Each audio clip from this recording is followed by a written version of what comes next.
সময়ৰ কুটিল গতিত অৱশিষ্ট বুলিবলৈ এতিয়া মাথো ই এখিলা শুকান সৰাবাদৰ দৰে।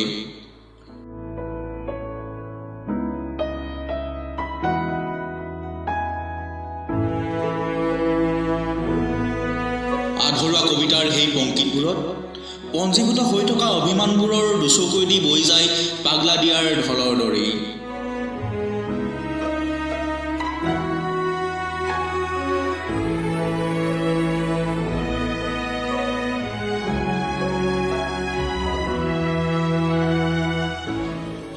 দুভাগ ৰাতি হৃদয়খনে চিৎকাৰ কৰি উঠে, পিছে মৌন হৃদয়ৰ আৰ্তনাদ শুনে নুশুনে।